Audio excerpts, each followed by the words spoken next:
Never before have we been faced with so many choices about how we should think, act, and live. How should we spend our time, our resources, and our money? Blessed are the pure in spirit, for theirs is the kingdom of heaven. How do we view ourselves and those around us? Blessed are those who mourn, for they will be comforted. How can we find true success and lasting happiness? Blessed are the meek, for they will inherit the land. How can we know what is right and true? Blessed are the pure in heart, for they will see God. How can we make sense of suffering and loss? Blessed are they who are persecuted for the sake of righteousness, for theirs is the kingdom of heaven. And those of us who want to continue with Jesus need to choose Him and choose each other in a deeper way. Welcome to the choices we face. Welcome to the Choices We Face. I'm Peter Herbeck, and I'm sitting in today for Ralph Martin, and I'm really delighted to be able to introduce to you our guest today, who's a very special guest, Joe DeLamielleure. Joe, who played NFL football for the Buffalo Bills for years and a few other teams, and was eventually inducted into the Hall of Fame. I asked Joe to come today to the show because I happened to hear his induction speech at the Hall of Fame when he was inducted, and I was brought to tears. I was really touched by this Catholic man and the depth of his heart and how committed he was to the right things, and I really wanted you to be able to meet Joe and to hear some of Joe's story. Welcome, Joe. Good to be here, Peter. God bless you. Thank you. So glad that you're here. Before we talk football, Joe, before we get into some of that stuff, can you tell us a little bit about your own background and where you're from and your family sure. life? And I grew up in right outside Detroit, Michigan, Centerline, Michigan. I'm the 9th of 10 kids. Oh, yeah. So my dad had a tavern or a bar. It's still there, Victory Inn. Okay. And it's kind of ironic that we own a bar and I don't think anyone in my family drinks. It was open from 7:30 in the morning till 2:30 at night. Only closed on Christmas, Thanksgiving, or Christmas, Easter, and Thanksgiving. And Thanksgiving, we would all go to the Lions game for the Thanksgiving game. The boys would. Yeah.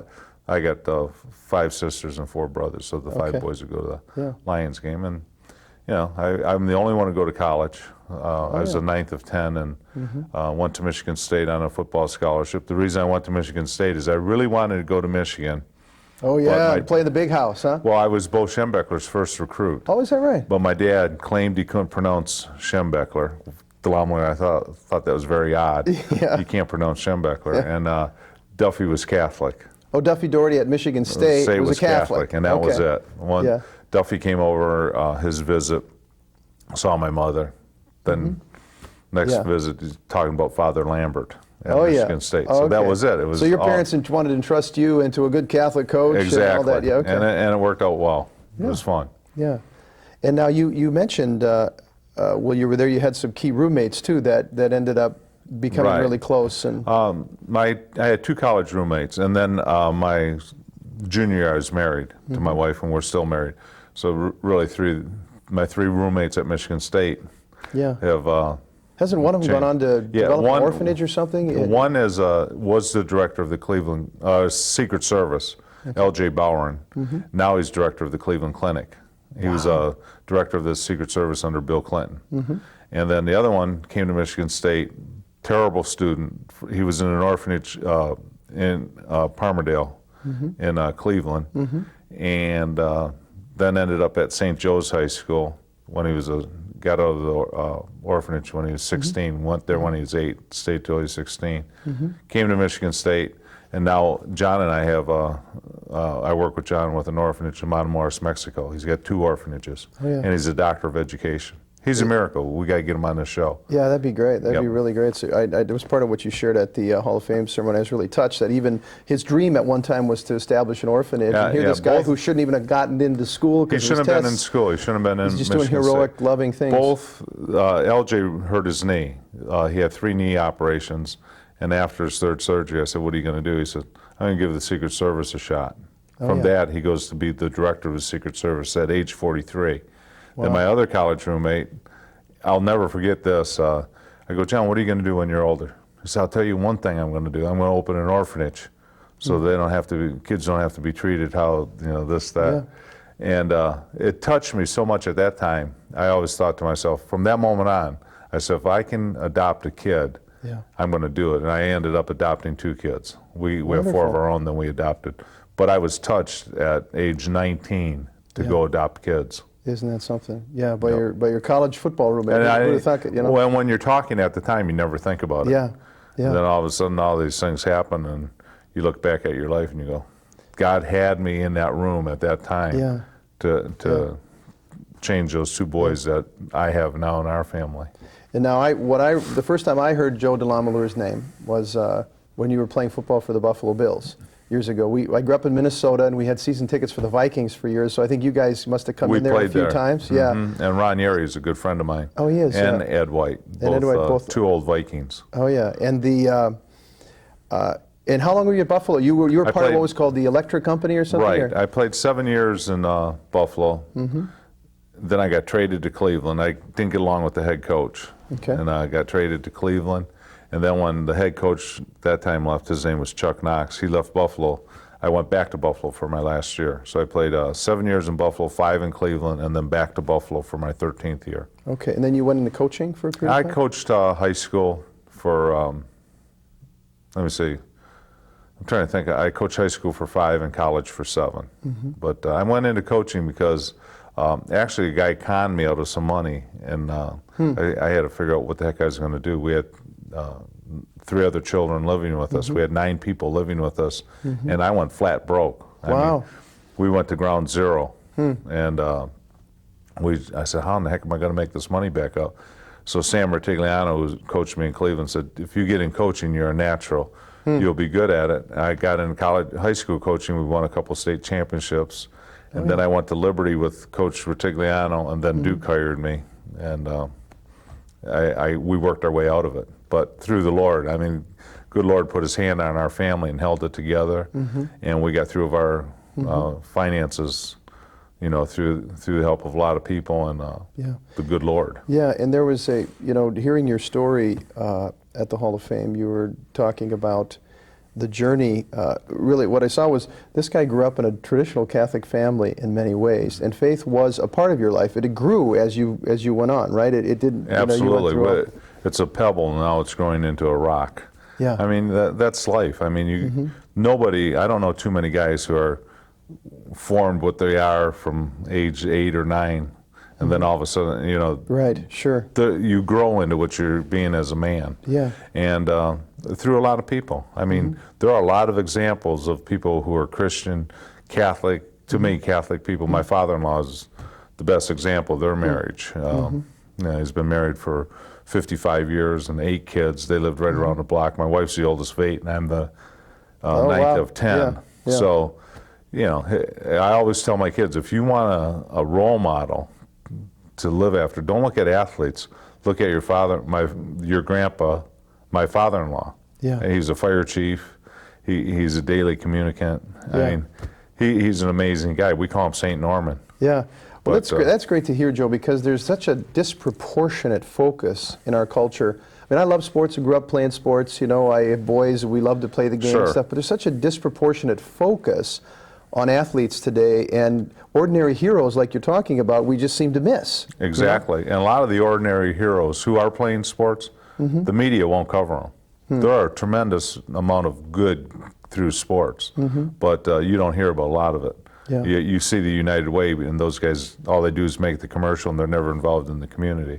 But there are a lot of guys who devoted their lives to helping other people. Yeah, and there's also an idea out there that somehow real men aren't spiritual. You know, being spiritual is for women. You know, being close to God or something, or that'll come later in my life when Yep. I'm close to dying. And I've been touched by just the simplicity of your own prayer life. Maybe if you could just say a word about how, you know, your own relationship with the Lord and how it works on a day-to-day basis for you. Well, it came about through, you know, as years go by. When you're going through school, I always just think, what are the heck the nuns talking about? Yeah. You know, and then your high school coach, football will teach you a lesson. Well, and football's not teaching me any lessons. Yeah. You know, that's what I had always thought.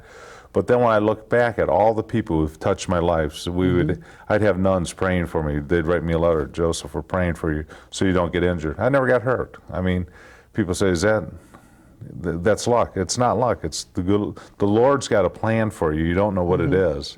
And believe me, many times you think, where are you?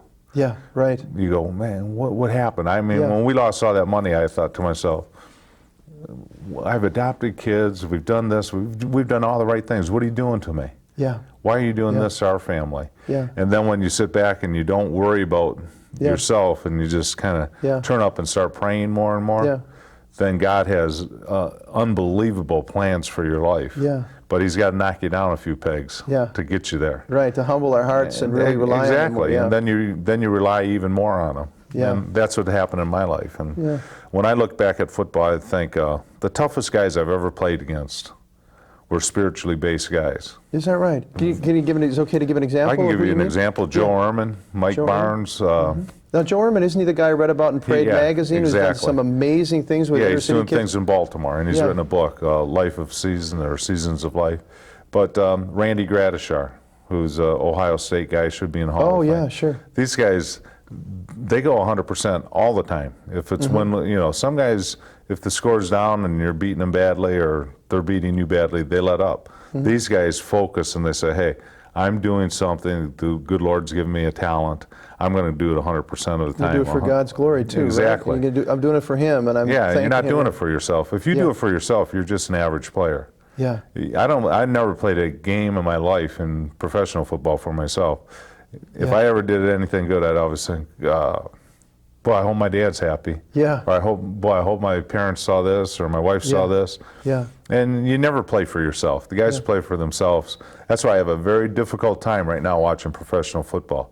Everything's about them. They Yeah. make a tackle, they get up and point to Yeah, the beat star. their chest. Yeah, yeah, Jeez, come yeah, on. yeah. It's a team sport. But that's where it's getting out of focus. Mm-hmm. I think for a lot of men are turned off by professional football because everything's about me Mm-hmm. instead of the team.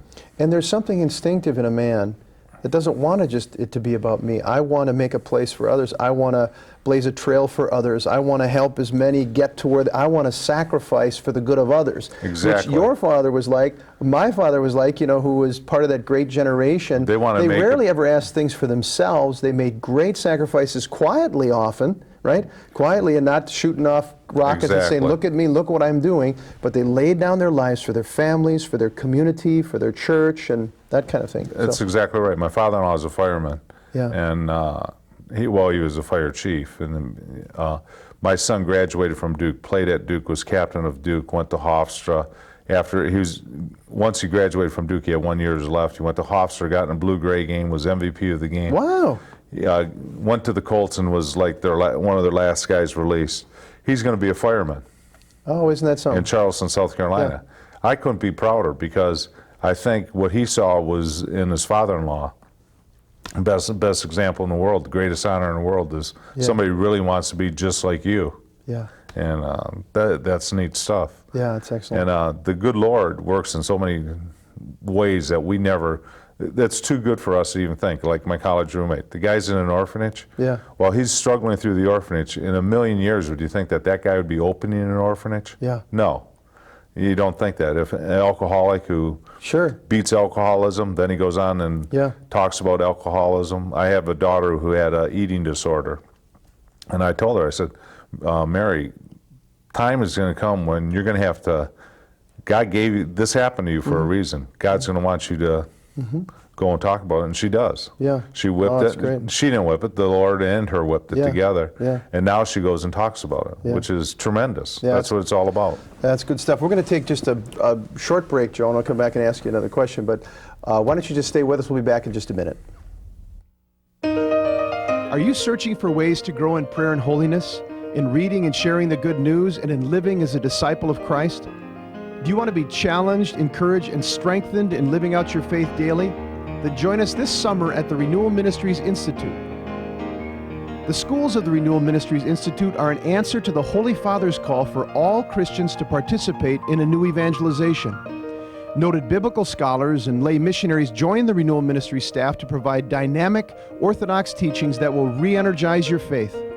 Daily participation in the sacraments, worship, prayer ministry, adoration, and fellowship with Catholics from around the world will revive and deepen your commitment to the Church's mission. Call 734-662-1730 today or visit us on the web at renewalministries.net to find out more about the Renewal Ministries Institute.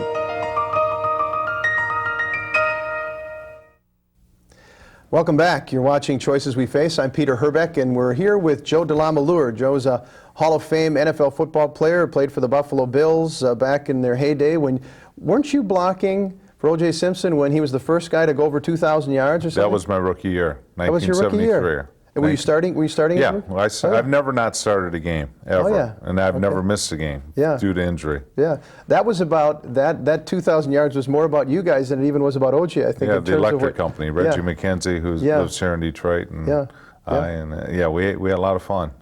5 guys.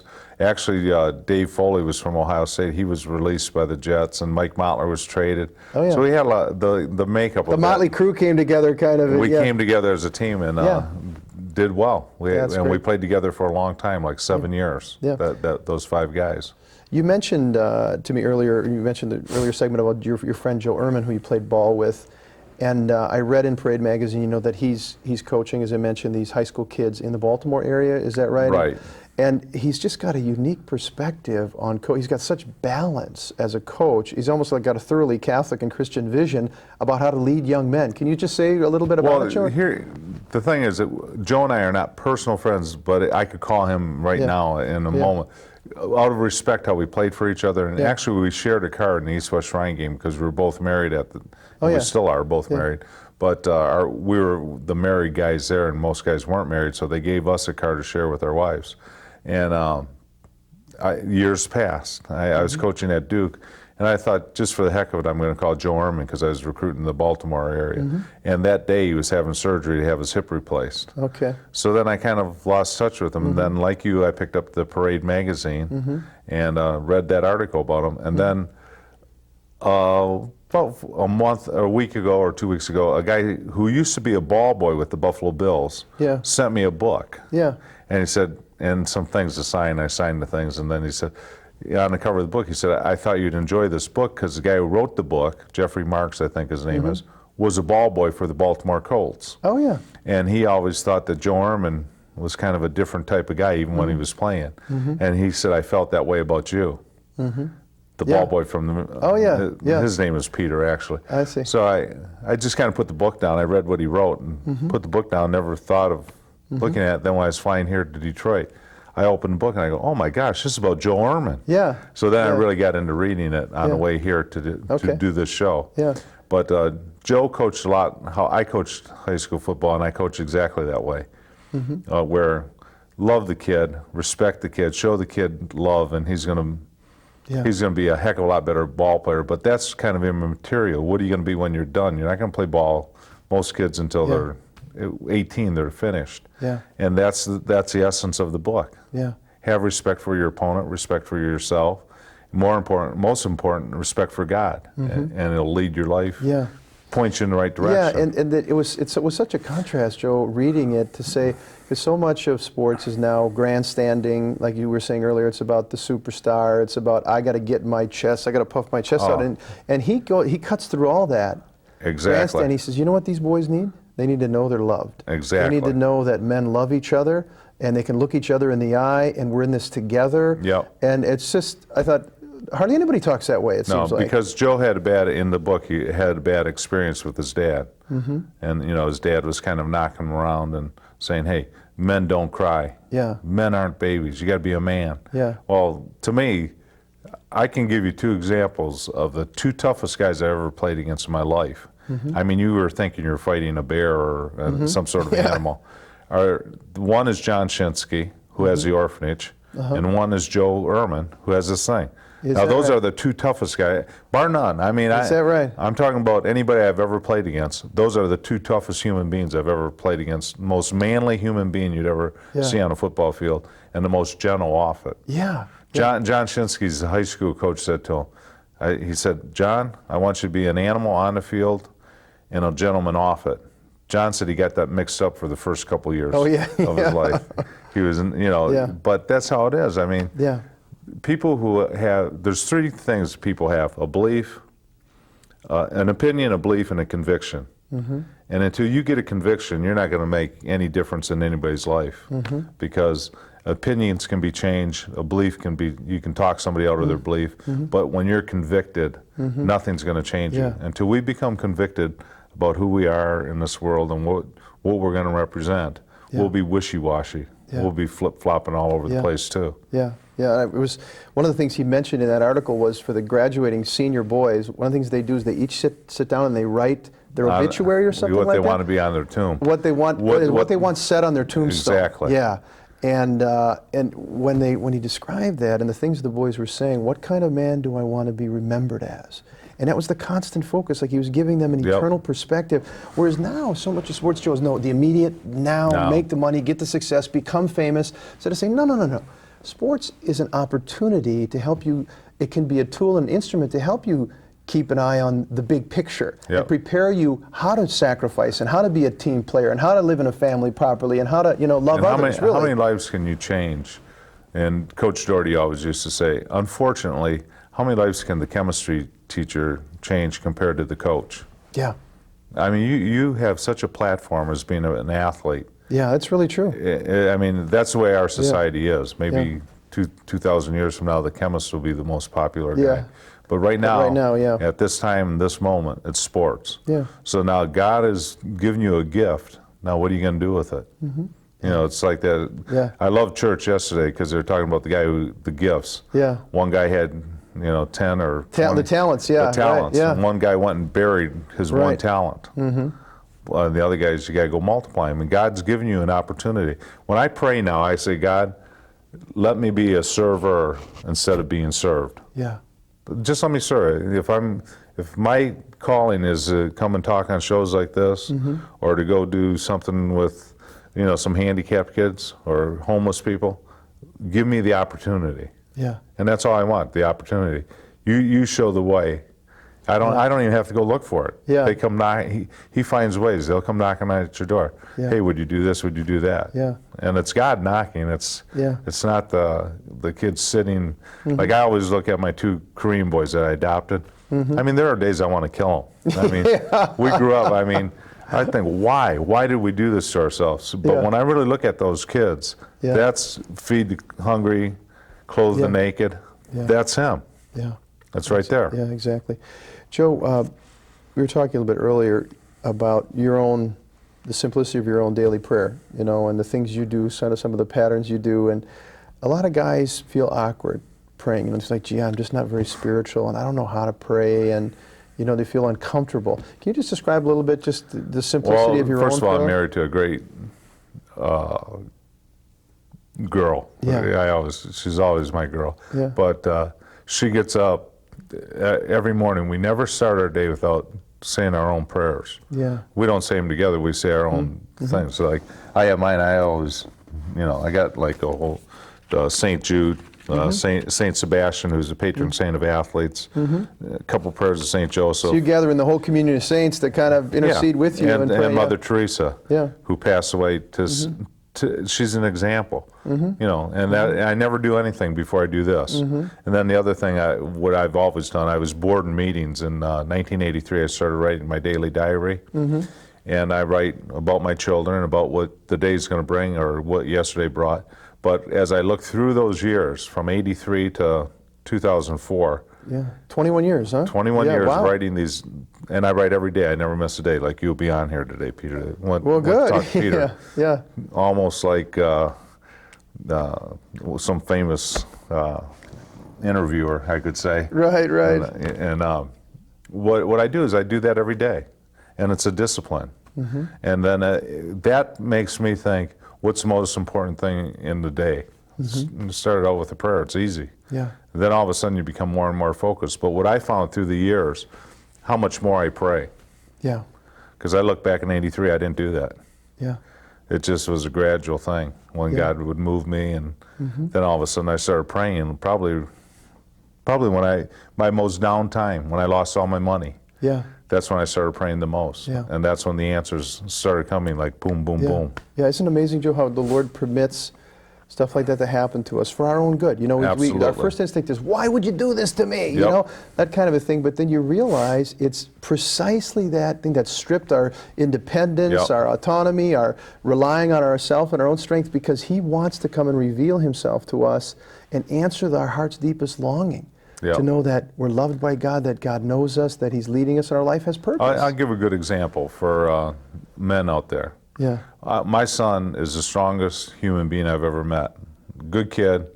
He can do 225 pounds 36 times. He vertical jumps 36 inches. Oh my gosh. He hurt his shoulder. Yeah. And I would pray day after day, Lord, just give him a chance. Get him into a camp. Yeah. Anything. It never worked out. I mean, he got into the camp and he got hurt.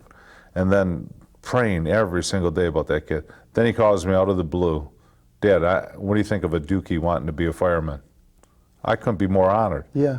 That kid is going to save somebody's life somewhere Yeah. down the road. Yeah. Because that's God's plan. Yeah. It's not our plans, God's plan. That's excellent, Joe. Yeah, that's really excellent. Well, we're going to have to bring things to a close, but I wanted to thank you, Joe, for coming today, for taking the time to be with us and to tell your story to our listeners. And to say again, I was so touched by your sharing at the Hall of Fame, because it was really a man for others who was speaking. It was a Catholic man, a believer who was speaking from his heart and honoring the people in his life that had made the way possible for him. And it really, really touched me, and I'm so glad you're able to come. Peter, I and got be to with us. tell this, if you got 1 second. I think we just have, as quick as you can. I had a speech written out, Yeah. but I couldn't say that speech at the Hall of Fame, so I just prayed this simple prayer. I said, God, I know you're up there. Mom and Dad, please intercede for me. Untie my tongue so I don't sound like an idiot. Yeah, excellent. That's really good. That's really good. Real men pray. Real men love Jesus Christ. Real men humble their hearts and rely on the Lord. And we heard Joe's story today, which is an inspiring story about a son of God, about a man who really has surrendered his heart, and God has used him to build up others and to strengthen others. And I want to offer you today a booklet Ralph wrote called What Happens When I Die? Answering some of the large questions that you may have. Really the largest question, what's going to happen at the end of my life? And it's yours for the asking, for no charge. You can get it call the 800 number, check our website, renewalministries.net. But until next week, this is Peter Herbeck on behalf of Ralph Martin, Joe DeLaMalure, and the whole Renewal Ministries family, saying, God bless you, walk with God, rely on Him, and He'll lead you. Life is short, and the years fly by with increasing speed. Life is fragile, and the fate of all human flesh is death. At some point, we all ask, what happens when I die? Is there life after death? What will it be like? How does what I do in this life affect what happens when I die? My booklet provides some answers to these important questions by reflecting on what Scripture and the Church say about what happens when I die. To receive this free booklet, call Renewal Ministries at 1-800-282-4789 or visit us on the web at renewalministries.net.